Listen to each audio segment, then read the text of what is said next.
This conference will now be recorded. Will the recorder please call the roll? Councilor Roberts? Here. Councilor Stivitt?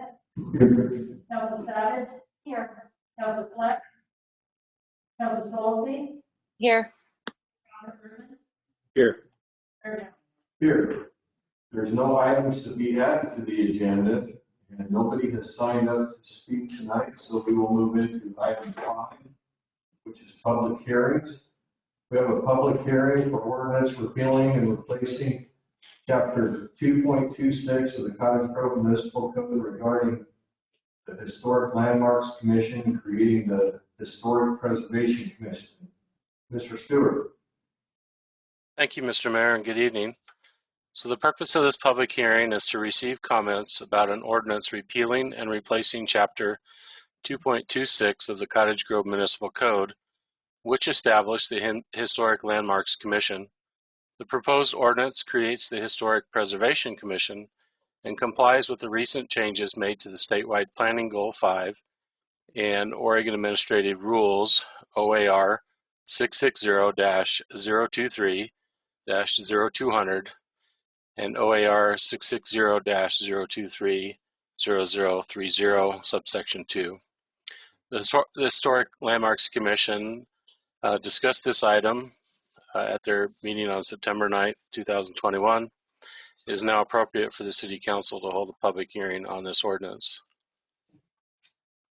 This time I'll open the hearing. Anybody wish to comment on this?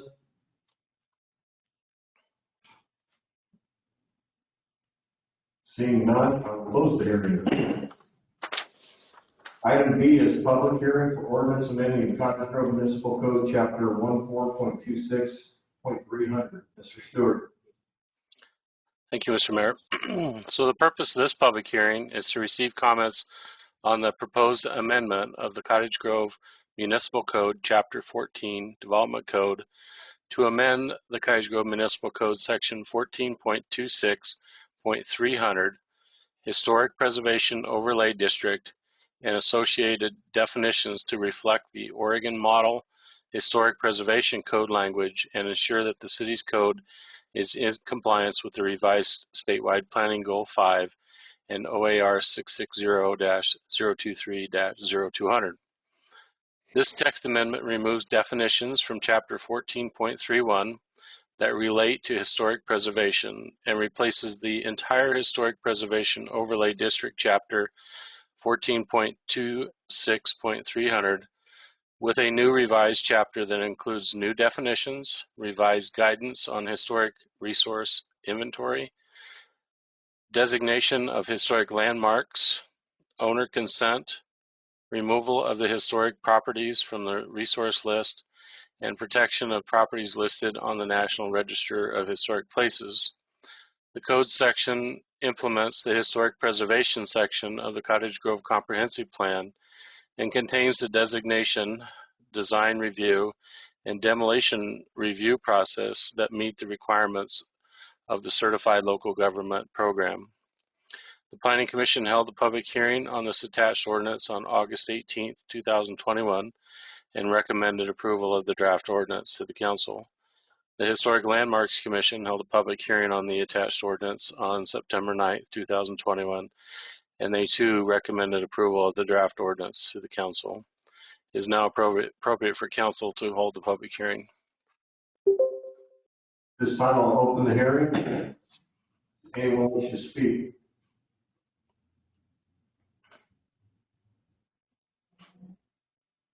Seeing none, we will close the hearing. Brings us to item 6, agenda. Motion to approve. Move approval. A motion with a second. Is there any discussion? All those in favor signify by saying aye. Aye. Aye. It brings us to item 7, resolution and ordinances. Second vote for ordinance amendment to Chapter 12.16, the Cottage Grove Municipal Code, adopting a new section 12.16.045, alley naming. Mr. Bradsby. Thank you, Your Honor. Good evening, Council. Before you is ordinance renaming or outlining how the city of Cottage Grove will name street alleys, public street alleys. At the last meeting, we had testimony and input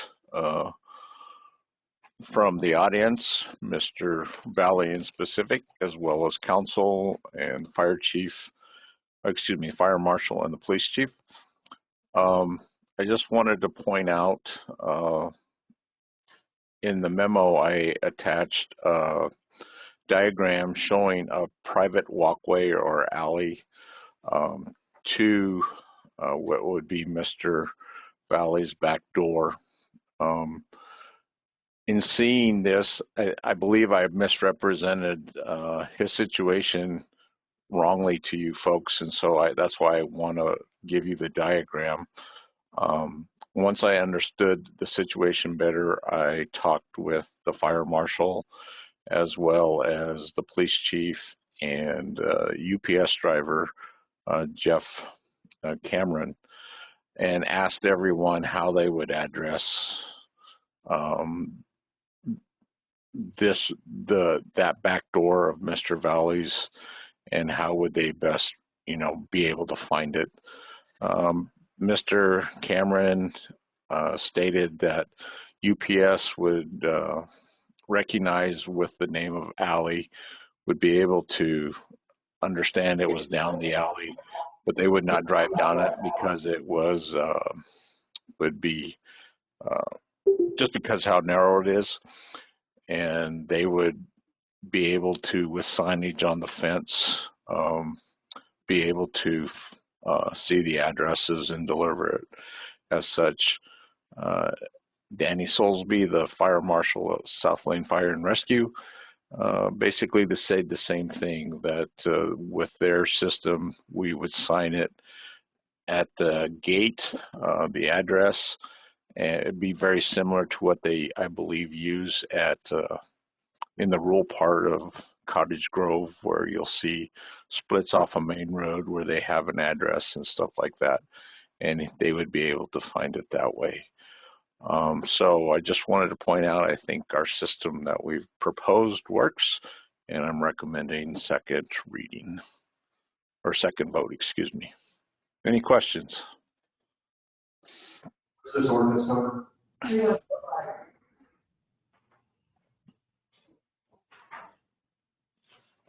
Any questions? We have a motion. Councilor Irvin, you're muted. Thank you, Mr. Mayor. I didn't catch the ordinance number on that. Was it 3145? 3145. All right, I would move that ordinance 3145 be approved. Second. A motion with a second. Is there any discussion? Will the recorder please call the roll? Councilor Roberts, Yeah. Councilor Stimmett, Aye. Councilor Savage, Councilor Soulsby, Here. Councilor Irvin, Aye. Mayor Dowling. Aye. All right, thank you. Item B is first vote for ordinance repealing and replacing the chapter 2.26 of Cottage Grove Municipal Code regarding the Historic Landmarks Commission, creating the Historic Preservation Commission. Mr. Stewart. Thank you, Mr. Mayor. So council's held a public hearing to receive comments about amendment to chapter 2.26 to establish the Historic Preservation Commission and amend the role of the commission. Both the Historic Landmarks Commission, they heard this on September 9th and are recommending approval. This ordinance has been available for more than 1 week prior to the meeting, and staff is recommending adoption. There was, in the council work session on Friday, there was a request to receive the minutes from both the Planning Commission and the Historic Landmark Commission. Those, I believe, were provided to the council and posted on the website. And then there was if council would like, I can kind of just briefly go through and talk about where the extensive changes to the ordinance are, and we also have Ms. Conley, our legal counsel. She can assist too if there are any questions. So I just ask how you'd like me to proceed. Do we have an ordinance number for this? 3146.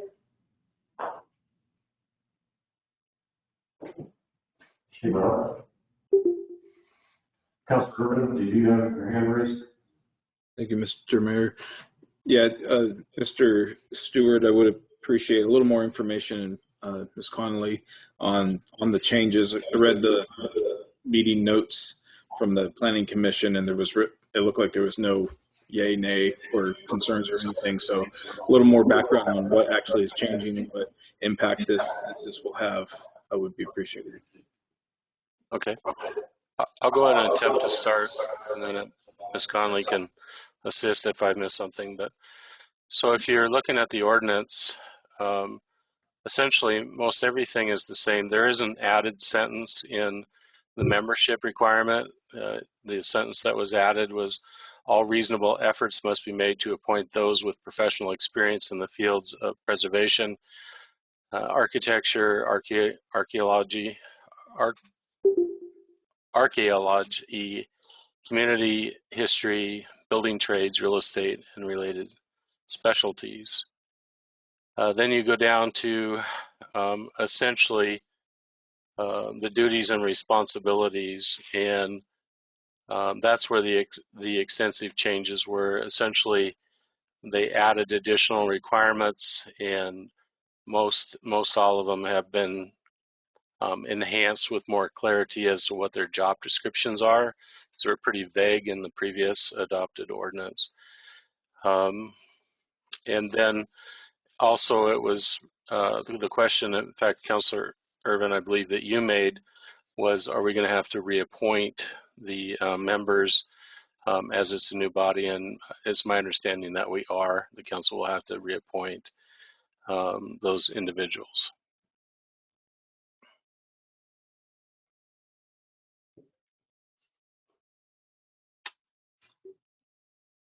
So I think that was a really good overview.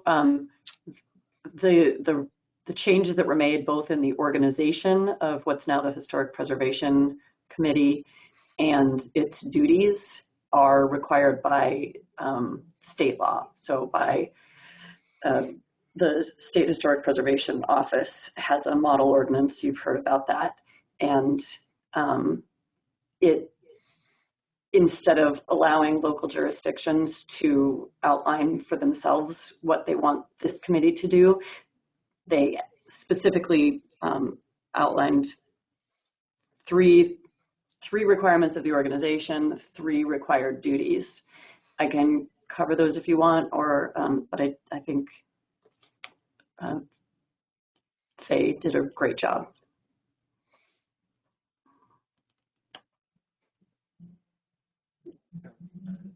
Thank you.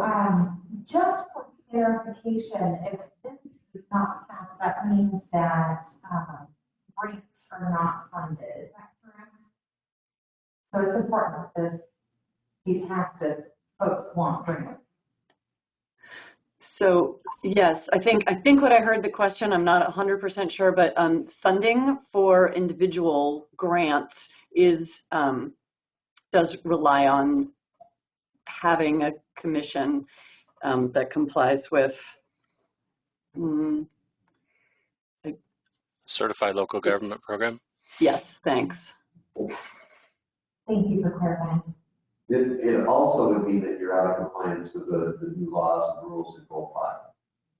Right. So my original comments were just pertain to legal compliance, but then there's also that funding element as well. Councilor Stinnett. Mr. Stewart, did I hear you correctly that we would have to reappoint our commissioners? I'm sorry, I had a really hard time hearing what you said.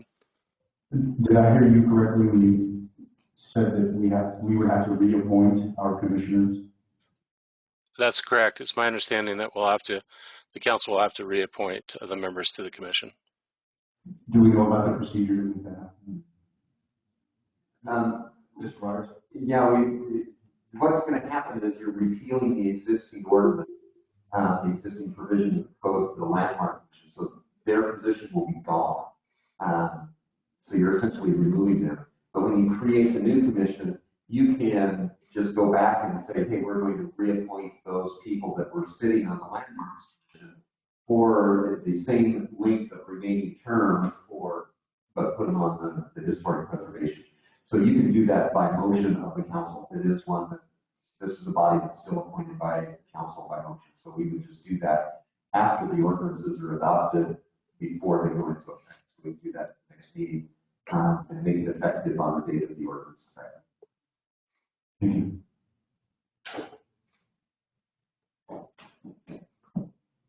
That was a really good catch by Councilor Urban. You didn't think about it. Do they have any proceedings coming between then and now that would be disrupted?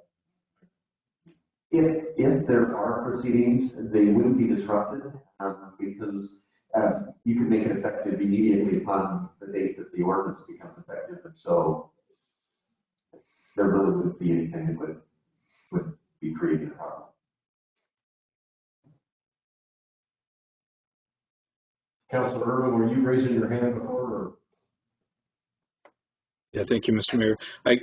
I'm having a really hard time hearing as well, but did you say can I make a motion, see how it goes, and then make another motion to reappoint all in the same meeting, or did you say we have to wait till the next meeting? Next meeting. We would wait till the next meeting after the ordinance has been adopted. Do it because the ordinance won't go into effect for 30 days.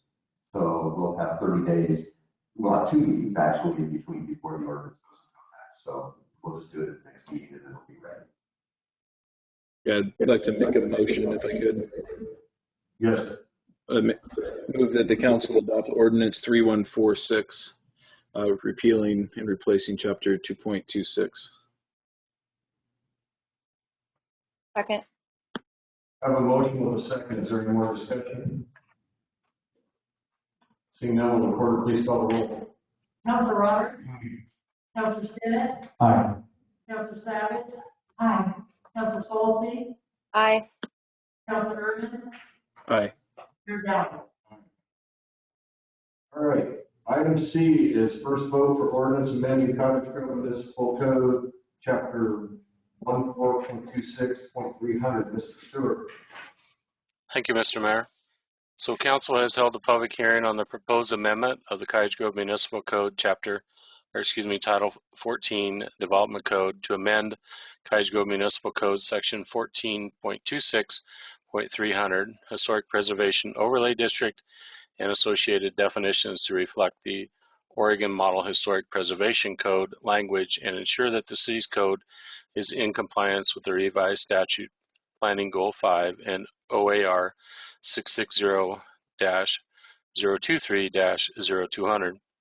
The Planning Commission held a public hearing on August 18th and recommended approval to council. The Historic Landmarks Commission held the public hearing on the attached ordinance on September 9th, 2021, and also recommended approval of the draft ordinance to council. It's now appropriate for the council to consider the ordinance, and the ordinance has been available for more than 1 week prior to the meeting and available for adoption. Once again, this is a complete code that's adopting, replacing the entire thing. I would share with you that there's definitions that have been repealed. There's the historic context, historic ensemble, historic landmark, historic resource, historic resources inventory, historic resources alteration, historic value, preservation, rehabilitation, and restoration, and then replaced with the additional list of definitions that are included in here. And then as you go through the ordinance, a lot of it is the very same language. You get into the types of type 3, type 4, the procedures that we follow as we process these applications are the same.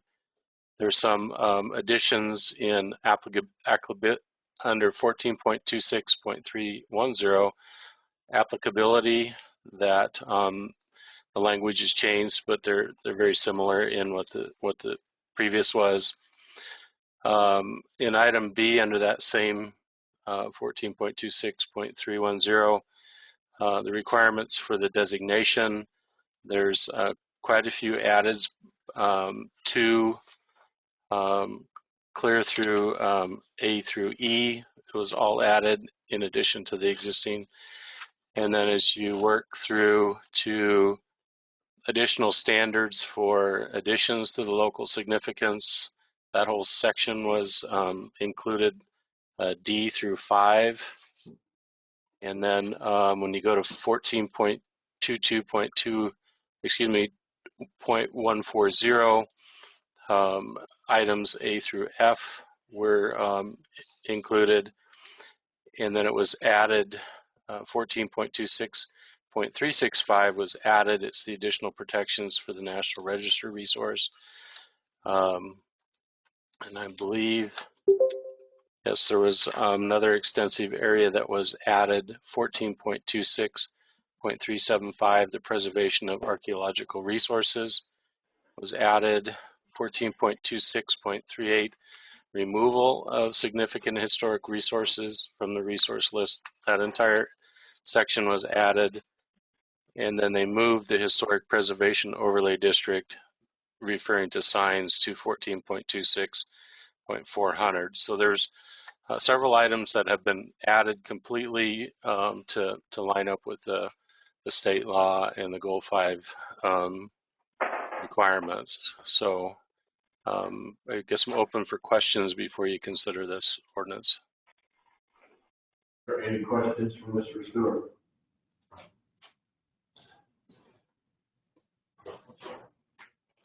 Did you raise your hand, Mr. Councilor? Yeah, go ahead. Thank you, Mr. Mayor. I'll keep it up a little longer.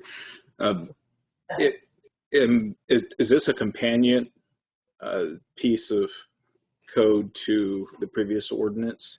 Like, is it all the definitions for it? Is it separable from it? I guess what value is it serving? A little more context on it. I can answer that if you'd like me to, Dr. Stewart. So yes, it is a companion piece of legislation. Some of the state requirements are addressed in the prior code amendment, and then the remainder of state requirements are addressed in this land use regulation, and would not be addressed were these amendments not to be made.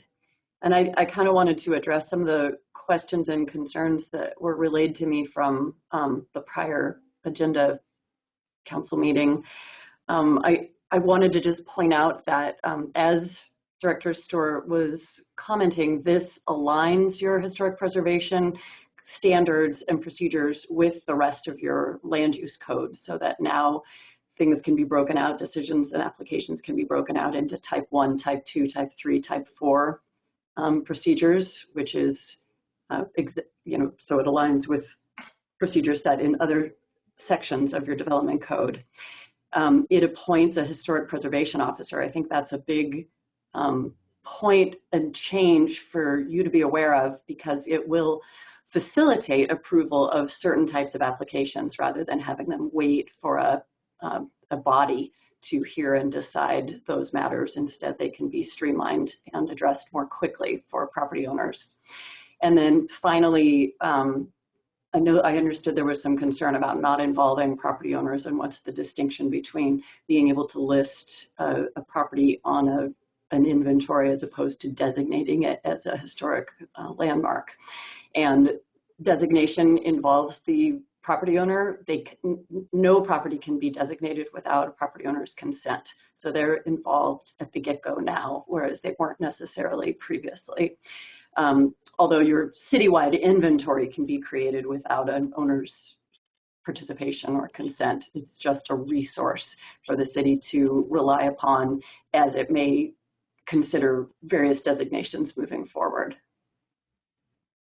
I think those were the background comments that I wanted to add. Councilor Irvin? Mr. Mayor, and can you address the officer position? Is this just going to be a new hat that someone will be wearing, an existing staff member? And do we have an idea of just kind of ballpark of the new requirements, the new procedures, what impact that has on homeowners that have their homes designated on this register, and what work impact for city staff are you imagining for this officer position? I'm not sure if the city manager, he's the person that's going to appoint the individual. I'm assuming it'll be somebody probably in the Public Works Planning Department. Not sure if it'll be myself or a planner. It doesn't preclude him from taking a professional in the community that has historic background. Could be the appointed individual too, but city manager when making that. It's my understanding that the code actually will help streamline certain applications, make them easier to process quicker. Not everything will have to go to the Planning Commission or the Historic Landmarks Commission for review, so that should help a little bit with staff time. In there, it also, my understanding, gives the landowner some vehicles that they didn't have before. So if you were to demo a historic landmark, I think that the clear guidelines that we have to follow today will make it clear to the property owner the process to go through. So I think that there's a lot of value in my understanding of this code being adopted. And as far as work with the department, I still believe that the streamlining of it potentially could actually reduce some of the requirements that we have to follow presently. Just to add my 2 cents there, my experience with communities making this shift is that it lightens the load on staff because they don't have to prepare materials for a public hearing or public discussion. They don't have to publish the notices for certain types of decisions. It's been preferred by staff in other communities.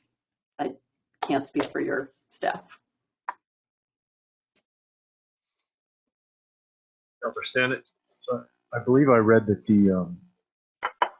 the type of procedure will be determined by the community development director. Is that correct? Actually, the type of procedure, so like there's a type 1, 2, 3, and 4. Generally, staff can process types 1 and 2.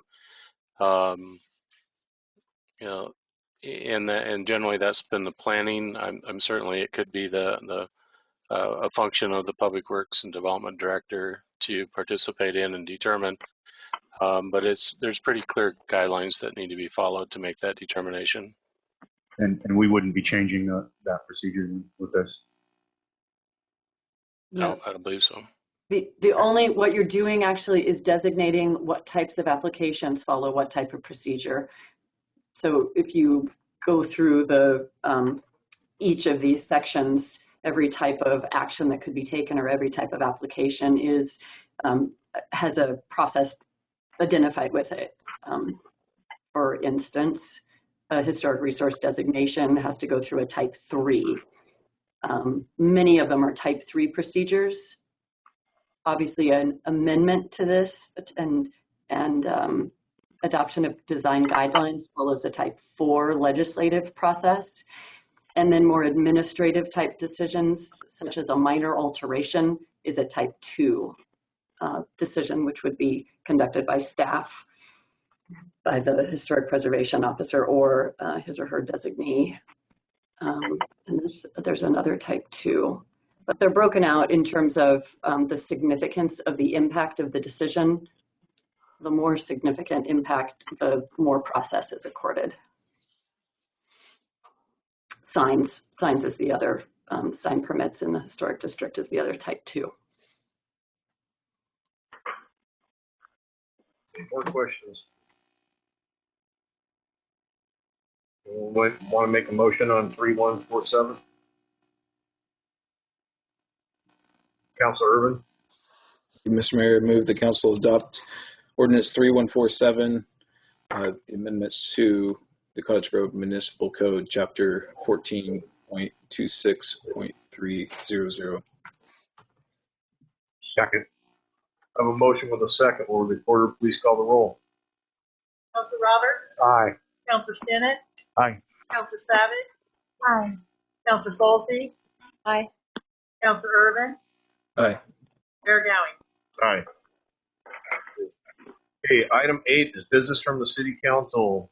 Item A is mobility hub feasibility study presentation. Mr. Myers. We have with us this evening Ruth Linos, the Executive Director of South Lane Wheels. Yeah, Ruth, you're with us. Yes. Abby's internet connection was problematic, so I'm the one presenting tonight.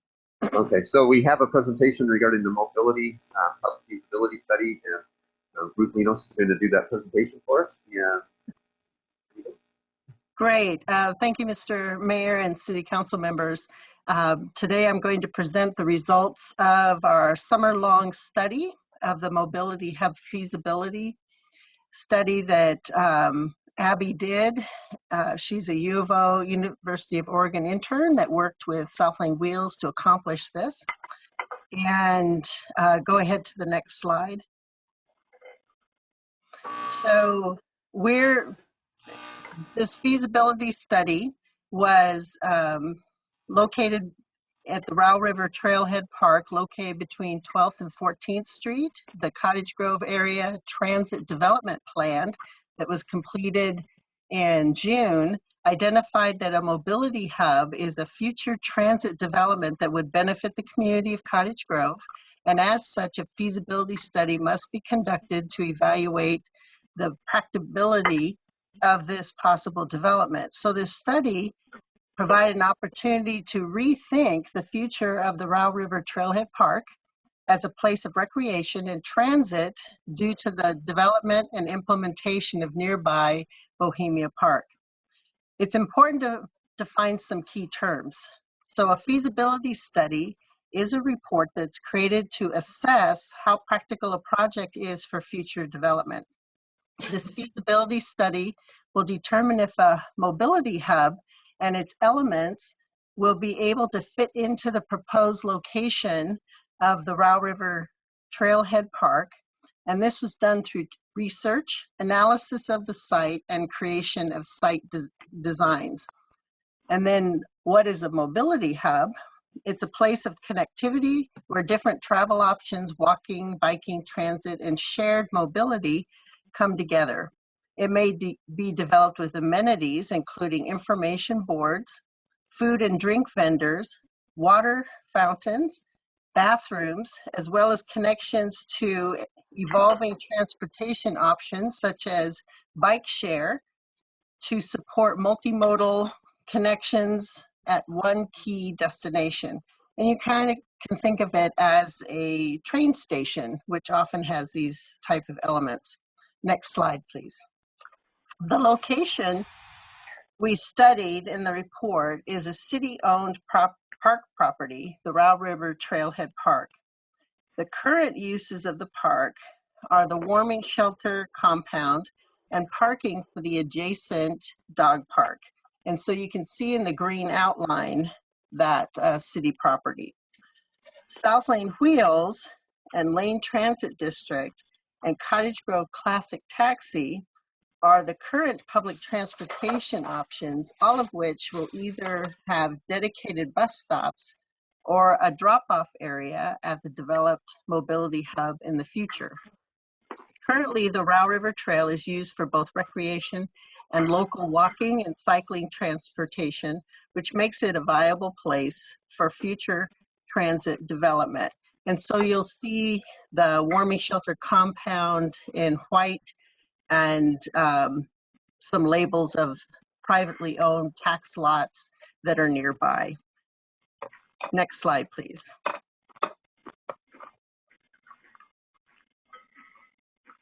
The overall goal of this study was to answer the question of whether or not a mobility hub can fit into the Row River Trailhead property. The other goals of the study were to research and identify what defines a mobility hub and to identify how the development of a mobility hub benefits the Cottage Grove area and South Lane Wheels. We wanted to investigate how the Row River Trailhead Park will be developed in the future. And we wanted to analyze how the site can accommodate the combination of necessary and desired features of a mobility hub and the Row River Trailhead Park plan. Next slide, please.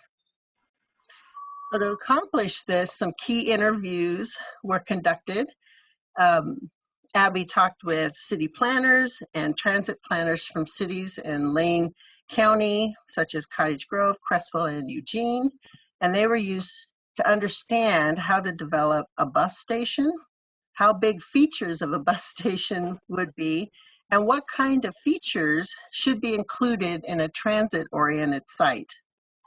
She also conducted interviews with representatives from social service organizations and community-oriented organizations that allowed for a further understanding of how a mobility hub should be developed with the Cottage Grove needs in mind. And those interviewees emphasized in those meetings that this location was important to enhance connectivity and the accessibility to recreation locations and transit options, which the proposed location does already due to its centralized location within the community and the proximity to the Row River Trail. Next slide, please. Which leads me to the findings of the study. Next slide. So a survey was conducted, and because of COVID, restrictions kind of prevented large community meetings. And so we did a survey online and also in person at Bohemia Mining Days. And they gathered ideas and reactions to the project. And what did people want at this site? And the results of the short 3-question survey indicated that the majority of those who responded would like access to a multimodal transportation options, 68.4%, and then access to bike rentals, improved access to current public transportation options, all of which indicated that a mobility hub would address current transit needs of Cottage Grove's community. Next slide, please. And this is a diagram primarily to show that in developing the Trailhead Park, which is on my left, I hope it's at your left, those are the elements that would enhance the Trailhead Park. And on the right, the mobility hub elements, and you see an overlap. So there's an opportunity in the development of certain amenities and features will meet the needs of both. And so that's the purpose of this Venn diagram. Next slide, please. Okay, we're out of order. Let's go to the next one, please.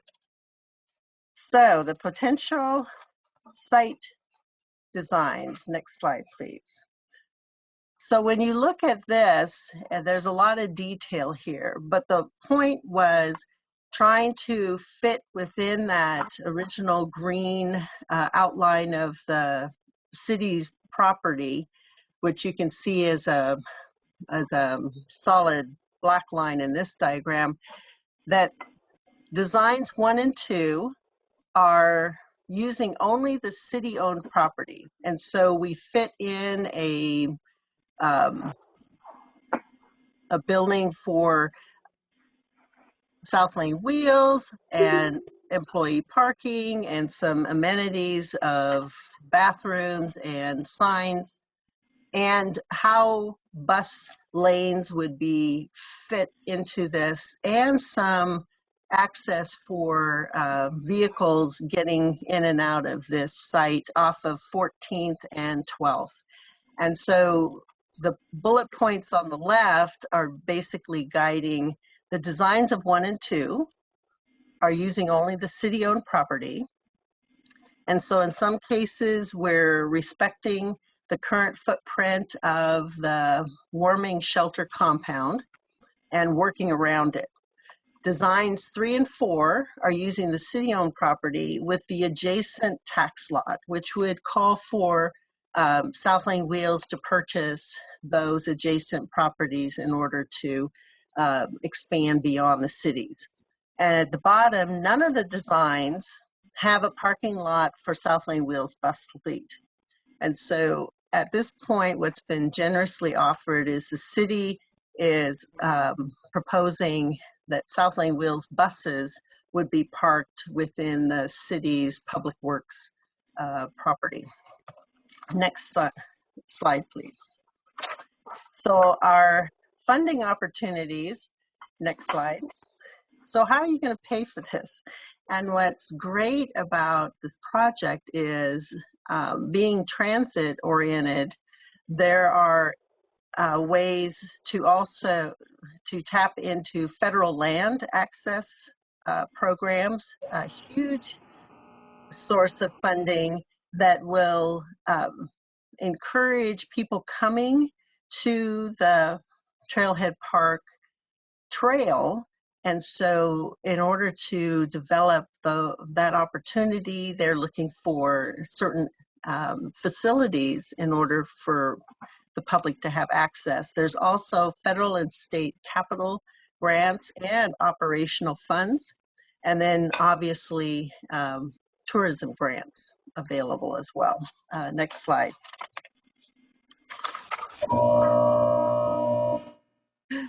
So go ahead to the next.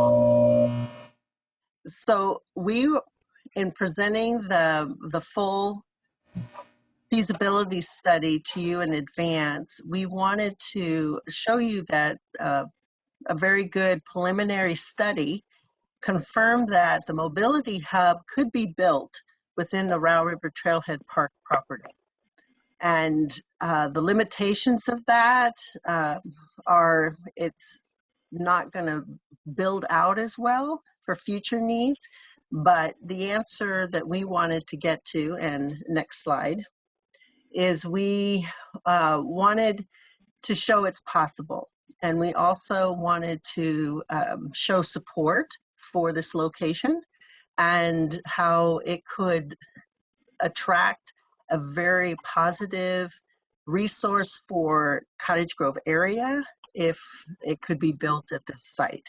So I thank you for listening, and we just need your support in order to do any future steps.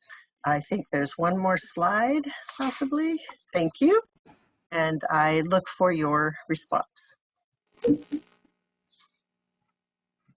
you. Has anybody got any comments or questions for Ms. Lenos? Christoph. Oh, there's Councilor Urban. Councilor Urban? Thank you, Mr. Mayor.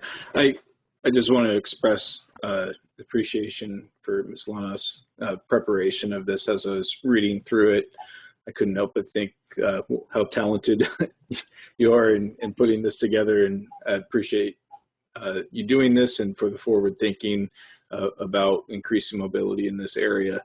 At this point, I understand this is just an informational piece and the study has been done.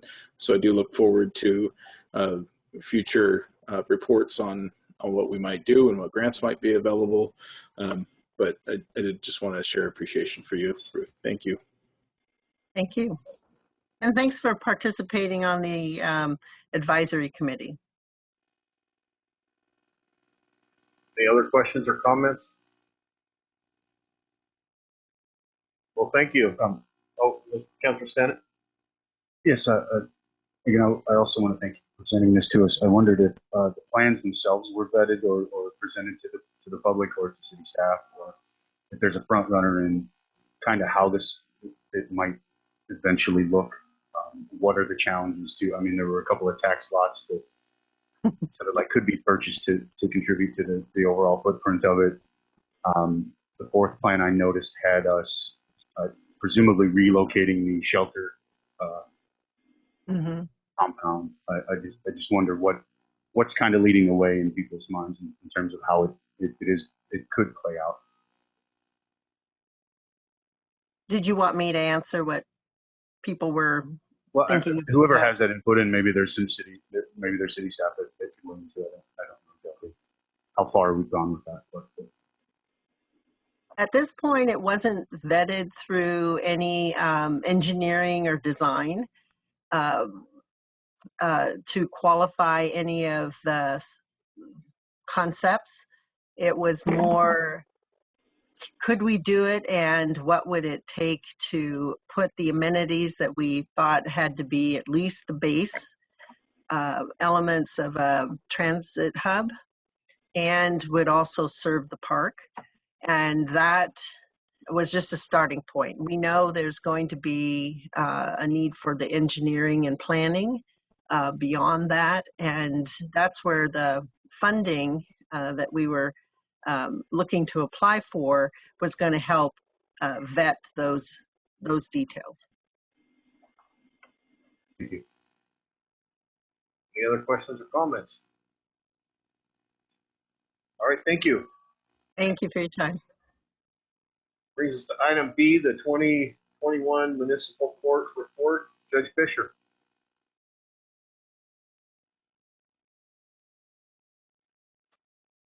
All right. Thank you. So this is the court report. We have the numbers that are reflected here are sort of different relative to last year because we had a different time frame that our data covered last year. So this year is effectively a full calendar year. So it's probably more accurate in terms of numbers and what actually happened. Not a whole lot that I will repeat that isn't already here, other than to observe, again, we had a pretty noticeable increase in our overall caseload. Things have, in that regard, kind of returned to normal from last year, where we saw a fairly appreciable dip when the COVID situation started. Things have sort of balanced out. Yeah, I think you can probably see there on page 2, the one real noticeable, or a couple of the real noticeable changes are in the theft threes and criminal mischiefs. Those seem to have gone way down. DUIs are way up. I can only speculate, but I would attribute that to, again, people sort of reaction to being locked down for a period. That's just speculation, of course, but that's probably reasonable. The other sort of major event that occurred is the legislature essentially killed our ability to participate in the truancy program through the school district. Like I said before, that program had significantly, I think, improved school attendance. The school district was very happy about it, and it's fair to say they are now very not happy about it because their ability to enforce any attendance requirements are just now fundamentally non-existent. And aside from that, there isn't any real significant changes or things to talk about. I think so. I've noted we've started rescheduling jury trials again. First one is coming up in October. I would lay 50-50 odds it actually happens, and am sort of less optimistic about them going forward into the colder part of the year because of issues around heat and the armory space. But we are certainly going to try to get people their trials. Right now, that's hard to do. So other than that, I will presume that people have had the opportunity to review the report, and I'm happy to answer any questions. Anyone have any questions for Judge Fisher?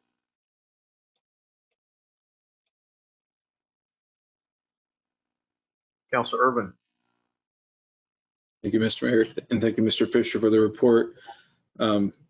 What are the constraints on an individual's rights to a speedy trial in times of these kind of lockdowns and restrictions for gathering? Do those get suspended, or is there a kind of a set window that still meets the classification of speedy? Right. So generally, and this is, I guess, a very, very, very common perception regarding speedy trials. In Oregon in particular, unless you are in custody, there is no speedy trial right. So the issue about postponing a trial, as long as the person is out of custody, there fundamentally isn't a problem as a sort of legal / constitutional matter. As a practical matter, nobody likes that. People want resolution. The parties want resolution. The court would love to get these things taken care of, but the circuit courts have done a better job in terms of moving cases forward. But at that point, like earlier on, the circuit courts were employing, at least here in Eugene, here in Lane County, they were using up 2 or 3 whole courtrooms for a single jury trial in order to keep people as isolated as possible. They have since, I believe, stopped holding jury trials, and we are effectively following the guidance from the Chief Justice of the Oregon Supreme Court. But as a do we have a sort of binding obligation? The answer is no. Do we have a practical public service need? The answer is yes, and we are struggling to accommodate that.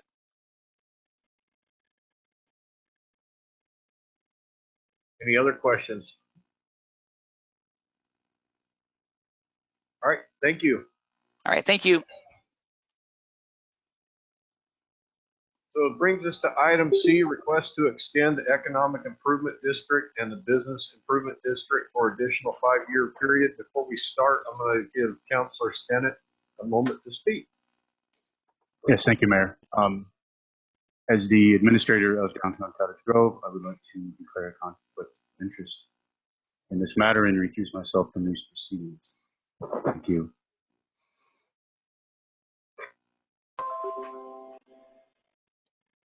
Okay, Mr. Stewart. Thank you, Mr. Mayor. So the Economic Business Improvement District, which is known as EBID, now acting as the downtown Cottage Grove, having consolidated with the Main Street Cottage Grove, has requested that council consider the extension of the districts for another 5-year period. A copy of the request dated September 7th, 2021 is included as Exhibit A, and EBID's current bylaws, which is Exhibit B, are attached. Council originally created the 2 districts in 2001 for a 3-year period. Participation is voluntary, but under state statute, the business owner or property owner must remonstrate in writing to not participate. Since 2003, the districts have extended 3 times. Most recently, ordinance number 3067 was extended the districts in 2016 for a 5-year period and will expire on December 14, 2021. ORS 223.112 to ORS 223.161 authorizes the city to establish and extend the formation of the Economic Improvement District, EID, and the Business Improvement District, BID, to perform economic and business improvement projects and to finance them with assessments to property and businesses. A map of the current district boundaries is included as Exhibit C. As detailed in the letter, the EBID is requesting that both the EID and the BID is extended for a 5-year period, that the boundaries of the EID and the BID at the present time, there is potentially a request to expand the, I believe it's the EID district portion is the Tier 2 portion that would include Bohemia Park and the commercial properties from Main Street heading on 10th Street to Grable Gears, which I believe is at Monroe Street. Their board is meeting tomorrow to formalize if that's to move forward. That assessment for the EBI district remains the same, and that the EID is proposed to be a 2-tier district. Tier 1 property owners will pay 5 cents a square foot a year with a maximum of $500 and a minimum of $100. Tier 2 property owners will pay 2 cents a square foot a year with a maximum of $300 and a minimum of $100. And that the assessment for the BID is increased to a flat rate of $100 per year. The current rate is $50 per business year. The process involves the setting of a public hearing and notification of all property owners and business owners in the district to give them the opportunity to remonstrate. The first public hearing will consider extension of the time for the districts by 5 years, and the second public hearing after the required notification and remonstration window will consider the assessment amount for the 2 districts. So the proposed schedule, if council decides to direct staff to move forward, staff will, on the week of September 20th, will send out the first mailing for the public hearing notice. On October 25th, the first public hearing and first vote of an ordinance. And then the second public hearing notice will go out the week of October 26th. And the second public hearing and second vote of the ordinance will take place on December 13th. Tonight we have with us, I believe, Jim Gilroy is, I think, the president of Downtown Cottage Grove, and I believe that there are several members here to participate. So I might look to Mr. Gilroy to make some comments. You got it, Faye. Thank you very much. Yes, I am Jim Gilroy, and I come tonight as board chair for Downtown Cottage Grove. My address is 946 Blue Sky Drive, Cottage Grove. And with me present that I can tell, now I'll also ask people to join in if they are unknown because of no picture, is our Vice President and Treasurer, Ruth Linos, and our Secretary, Liz Klein. We have Shauna Nye, who although Chamber Executive Director is actually a member of our board. And then also I see Candace here representing the city. She's our city liaison, and we certainly appreciate having that representation on a regular basis. In addition to that, other board members, first of all, let me ask, is there anyone on here tonight that's a board member that I can't see?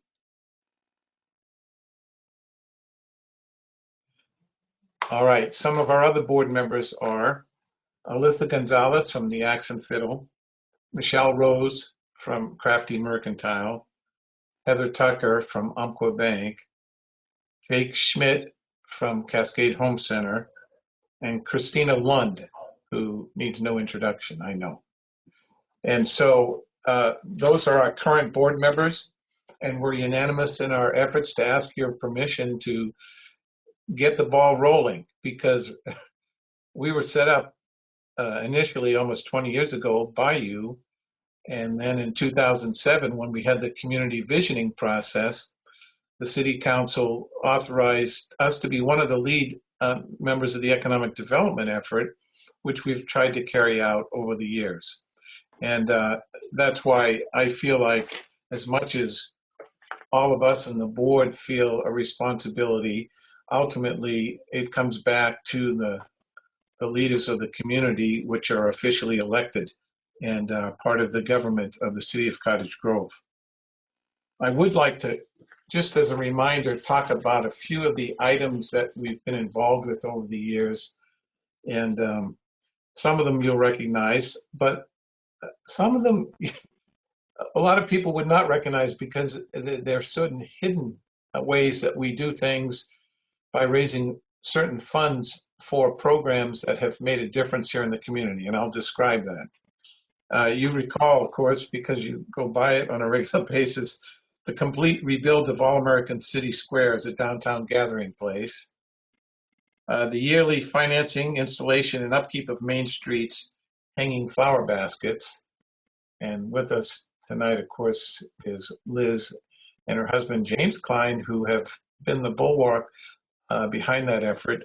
And I'm grateful for the excellence that they bring to that. The investment in Bohemia Park's saddle span stage cover, which has drawn acts such as the Eugene Symphony, et cetera, et cetera. And I mean, I don't think there's anyone here who hasn't been to that and taken a look at some of that's one of those hidden investments that I think has paid huge dividends. Financing and construction of the historic downtown arch, which spans Main Street. Support and assistance for the Main Street revitalization grant for the bank building, which helped complete a full restoration of this historic building. And again, there's people here present tonight from the city council on that have been part of that decision through their efforts and in the way they manage ordinances. And also, I would just say we could help to some small portion of it, but one of the advantages of now combining EBID with Main Street has been the ability to hire some staffing and also go after grants in a very major way. And that would be one example of a grant that was very successful. Support and assistance for many grants, again, as I mentioned, but I'm going to talk about the Cottage Grove Armory. Each of you have a real commitment to our armory. Once it was decided that Cottage Grove wanted to make it a centerpiece of our downtown, EBID has helped in ways that, again, are unseen, but have played a part in gathering the dollars to renovate that building. And then planning and execution of annual and monthly events, including History Pub at the Axe and Fiddle, the Downtown Art Walk, many of which I've seen there, I might add, the Halloween Howl event for kids, which I've never seen anything like it. And Christmas in Cottage Grove is another example of things that we do. And we do this in coordination with the Chamber and other organizations that want to contribute to the betterment of our the heart of downtown. So with that, I'm going to stop in case you have some specific questions. And I appreciate this opportunity to be with you and the rest of us. And we really hope that you'll say, give it another shot, and we'll do our best to communicate and raise up the expectations for the next 5 years. So do you need a motion to consider extending this? Yeah, just a simple motion would be great. I'd entertain a motion that we consider this extension for EBID and EID and BID. Too many letters. Councilor Urban. Thank you, Mr. Mayor, and thank you, Mr. Gilroy, for the background and just getting to hear more about the hidden ways that this group helps out around here. And so I would move the council extend the Economic Improvement District as well as the Business Improvement District for an additional 5-year period. Second. Let's clarify that motion. We're not extending, but begin the process to be extended. That's correct. Yeah. According to the ordinance, that's the way it has to go. Thank you. As Mr. Myers has corrected it. Okay. Motion with the second. Any discussion? All those in, Councilor Urban? Yeah, just out of curiosity, while everyone's here, what is the participation rate of businesses within the existing district? And do you have an expected participation rate of the expansion? Well, the existing participation has to be, up to this point anyway, I think it's 67%. And so how many of those people are active involved in it? Hard to say without, naming specific businesses. All I can tell you is there's enough interest, and I think what we're learning is a lot of it is on us to be able to communicate all the things that we've been doing on behalf of the businesses in that 2 tiers as a way of gaining their support for the next 5 years. But it has to be at least that percentage that does not remonstrate, Greg, and then going forward if there's an additional piece to tier 2 that comes into the district, again, it's the same percentage that has to participate, and we won't know that until we get clarification from each of the owners of the property and the businesses in that area. Any more discussion before we take the vote? All those in favor signify by saying aye. Aye. Aye. Opposed? Opposed. Oops. May I clarify something? Yes. Faye, I'm going to need your help on this one because it's my understanding it has to be a unanimous vote by the council or it doesn't go forward. It just needs to be a majority of the council present. Okay, that's what I didn't know. As long as we have a quorum.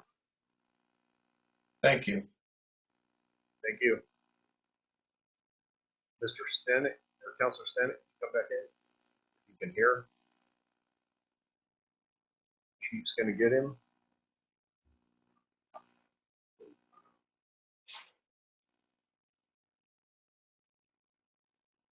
Okay, well, Councilor Stenick's working his way up here. Item D is designating the voting delegate for the League of Oregon Cities annual membership meeting. Mr. Myers. So as most of you know, the League of Oregon Cities was supposed to meet on October 21st through the 23rd in Bend. That conference was canceled, but they still have an obligation or requirement that they need to have their annual business meeting. So they have scheduled their annual business meeting for Friday, October 22nd at 10:45 to 12:30. And as a part of that, even though they're having the annual business meeting and it will be virtual, we still need to designate a voting delegate and an alternate. There will also be virtually some free sessions on the 22nd. So council members are welcome to, and we'll be getting the link later, to attend the sessions on the 22nd. They start at 8 with some of the affinity group meetings, and then police legislation stuff at 8, 9:15, then the COVID update at 10:30, and then the business meeting following that at 11:45. But yeah, in the morning there. So what you need to do is designate who you want us to put on the paper to turn in for voting delegate, and then the league will send an email address, an email link to that delegate so they know that they can get in and vote. Typically, it's been the mayor as the voting delegate, so if he's available. I've got to be at the meeting the day before for the mayor's board meeting too, so yes. We need a motion on that.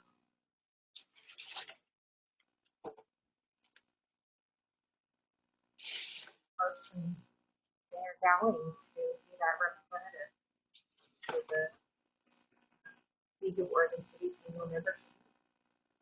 I have a motion with the second. Is there any discussion? All those in favor signify by saying aye. Aye. Opposed? Concerns of council. Councilor Roberts. Thank you, Mr. Mayor. Richard, I'd like to say, coming back from vacation, getting off the freeway, it was great to see water flowing on the interchange. That's great to see that happen. Hopefully not on the interchange, but on the dirt, not on the road. Yeah, but you know what I mean. It's great to see that project get full. I heard stuff getting planted. Yeah. That's wonderful. That's all I had, Mr. Mayor. Councilor Stennett. I believe we all received an email from Sherry Hallam last week, midweek, about the issues on Taylor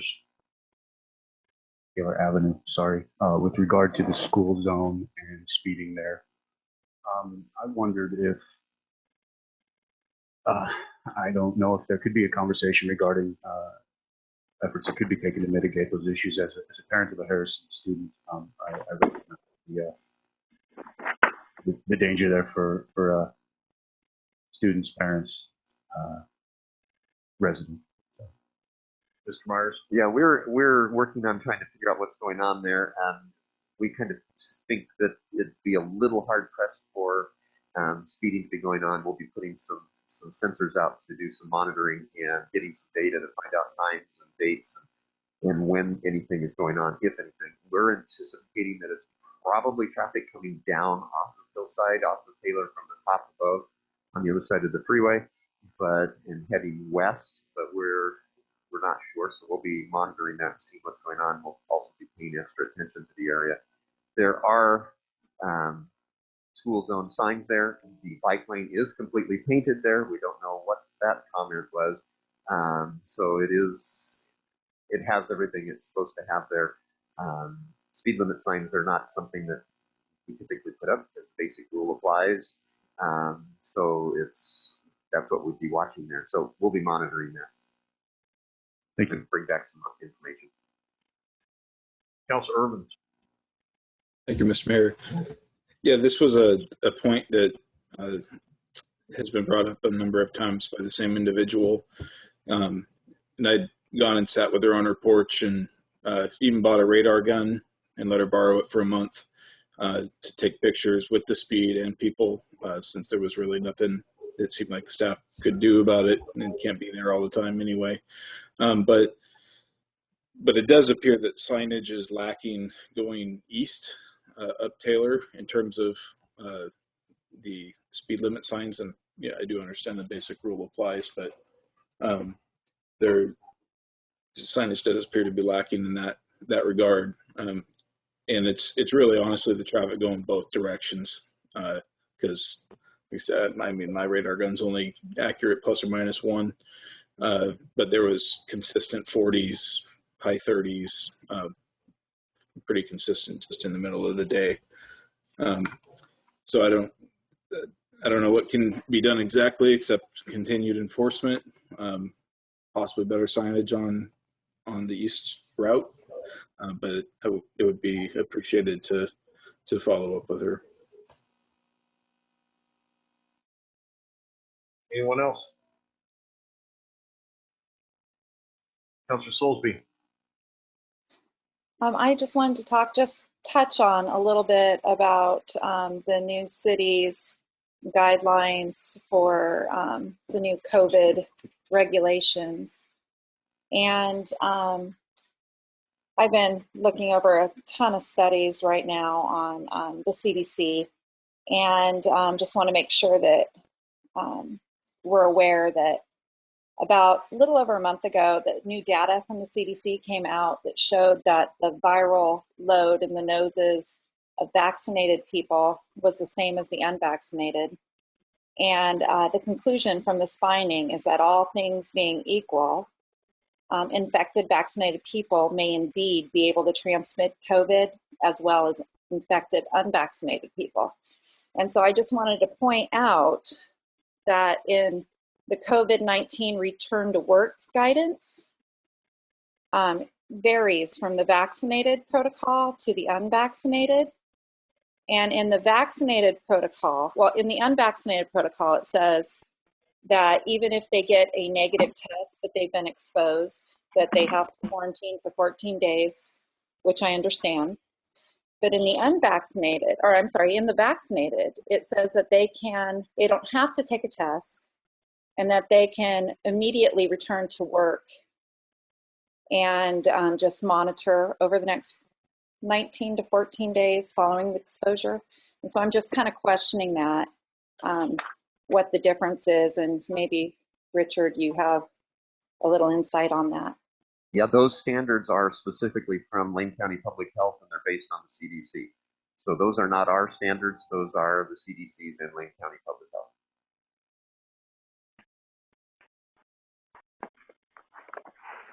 Any other?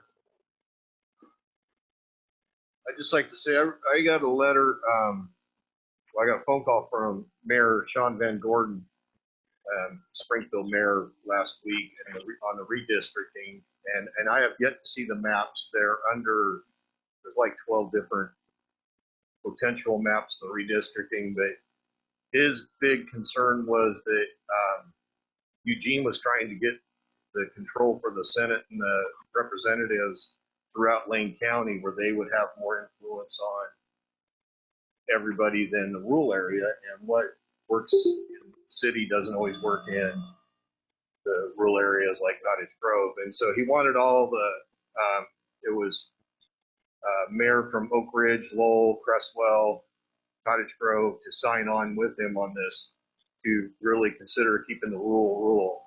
And so they put it in there with the city letterhead, or the city logo, which I didn't have the authorization to do that. So I went ahead and signed it under from the mayor's office, but then they took all logos off the letter completely. But I just want council to be aware of it, because they needed it pushed in before I could have time to discuss it, to come to a consensus with the council. I get the feeling that you all feel that Cottage Grove is rural and should stay rural, but without actually talking about it at a meeting, I didn't want to make that assumption. So just giving you a courtesy of what happened. And update from Councilor Fleck right before the meeting. He texted me and said that he shot a spike bull, so he had a successful hunt. So I just thought he'd like that shared. With that, we will move to the report from the city manager. I want to continue on with some of the results or the current status of COVID. As you're aware, previously we had 14 employees.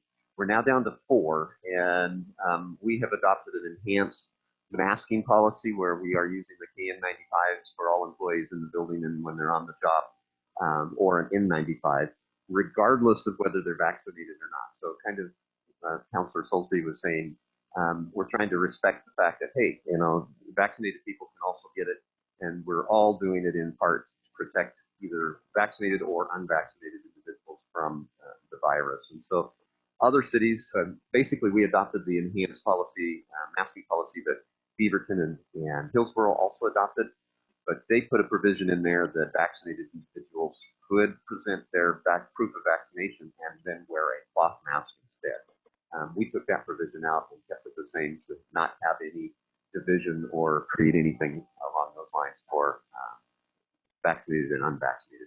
We also took out the provision that required any public official, which would include city council members, planning commission, and stuff like that, to also wear a KN95. I didn't think that I had the authority over council members to get that. So we're basically just asking anybody in the building that's not a city official to wear a KN95 at least, or a regular face covering, a cloth one if they wish. But we're not enforcing that on anyone else other than city employees.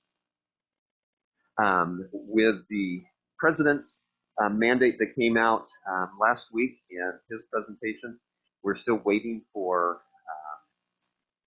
what's going to really happen when the agencies start putting the rules together. One of the things that people need to realize is Oregon has their own OSHA. Oregon OSHA, so it will be in place and is the one that would regulate what happens in Oregon. And in Oregon, Oregon OSHA will have authority over public and private employers. In some states, they don't have an agency that's been approved, and so they have to use what comes from the federal government.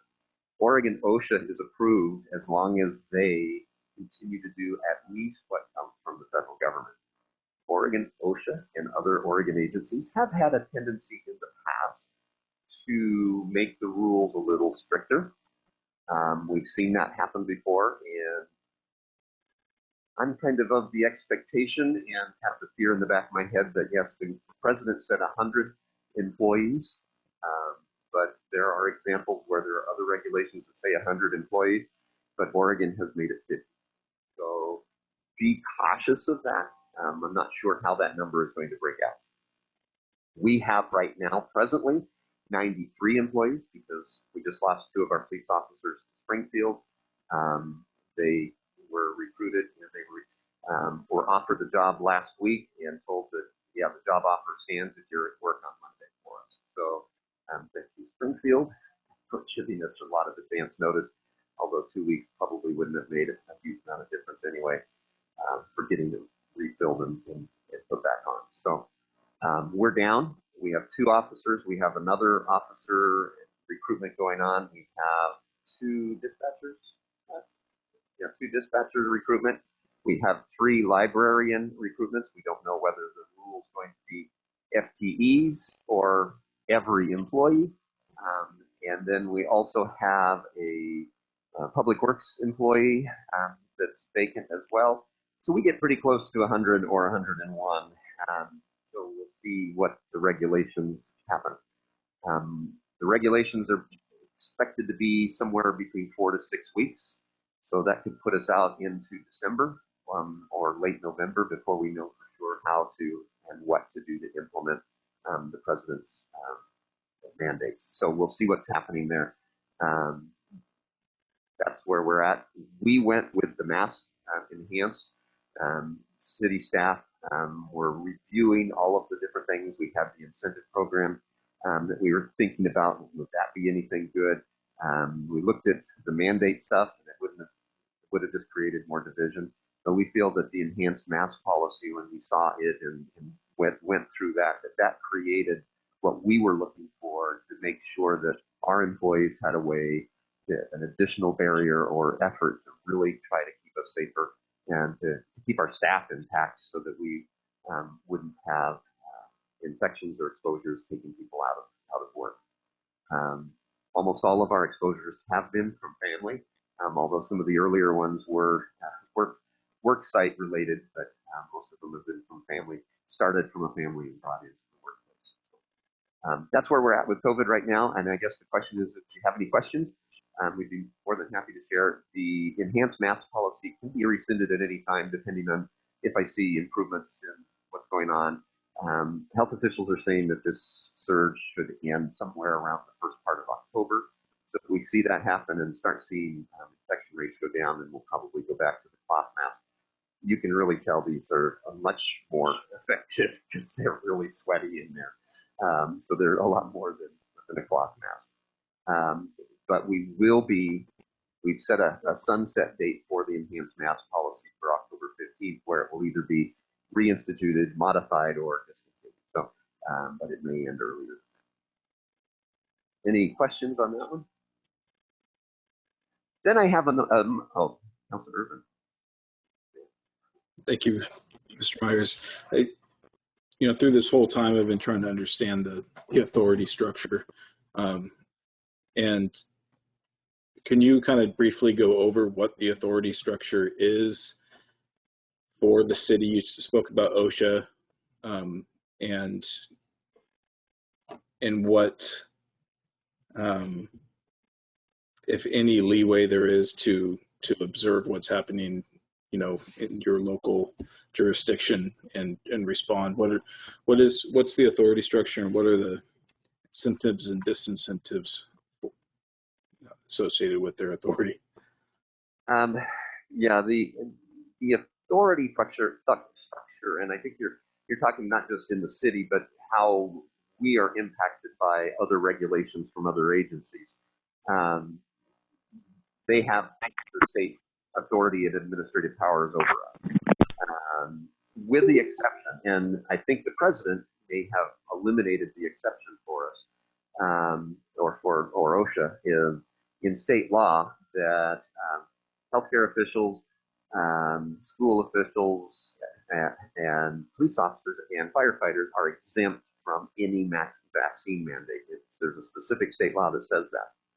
However, when the governor, through her administrative powers and her emergency powers that have been set up and established under the Constitution in Oregon, and the only way to change that is through changing the Constitution and those authorities, she has the power to make law, and she's changed law by saying that healthcare officials and school employees have to get vaccinated by a certain date.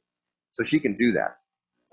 Now, when the president says every employee has to get vaccinated, what that does to the state law then for police officers, because they're basically left, and firefighters that aren't EMTs or paramedics,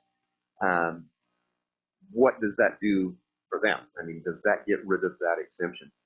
Those are some legal questions that are still hanging out there. I anticipate that the president probably has in his emergency powers some ability to do that.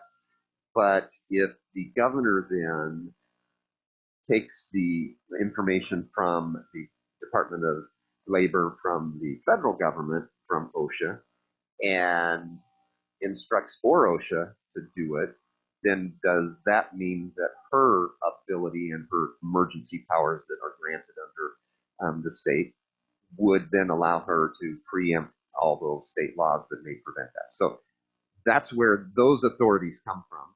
And if we don't follow them, then we are subject to those violations and the provisions of those violations. The information that I've heard, and I think the president mentioned this in his presentation, is that the fines will be hefty. I've seen that it'd be $14,000 a violation. So for every violation, it would be $14,000, and that's a pretty hefty expense. And so there would be the ability to levy those fines, or OSHA would have to then take those and at least do that, if not more. So I guess that's where I would see the authority comes down, and the structure and mandating and pushing us to have to do it if it happens. Councilor Soulsby. Thank you, Mr. Mayor. Mr. Myers, do we have the ability as a council to do a hiring freeze? We've been talking about that on the staff level. We may avoid hiring the 2 part-time employees at the library if that keeps us below.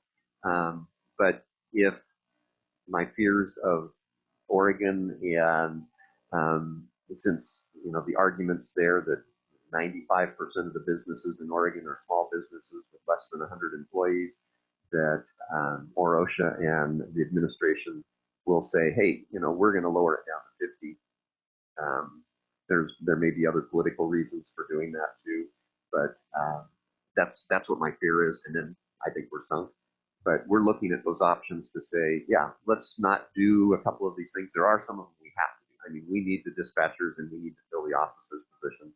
We really need one of the librarians to come back, another one to come back, because we have one of our librarians that needs to go to Montana for a couple weeks to help get her dad into a care center. And so we need that backup person.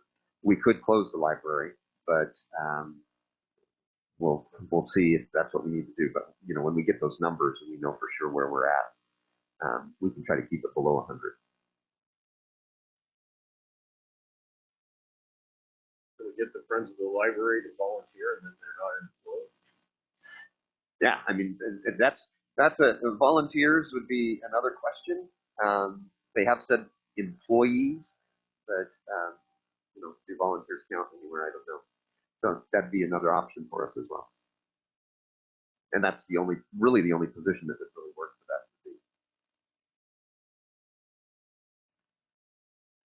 Anything else? Yes, something that's a little more exciting and fun and different and better than talking about COVID, because that's all we ever do for the last 2 years or year and a half or whatever it is.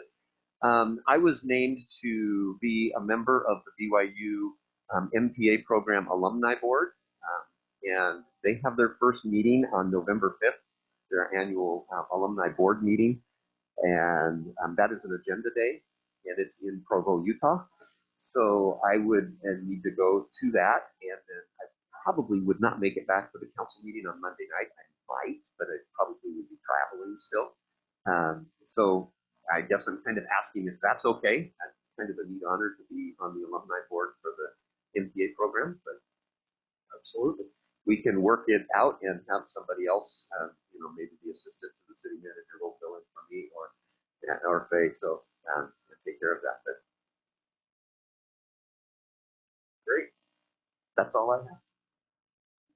Anything else for the good of the order? We're adjourned. Good night, everybody.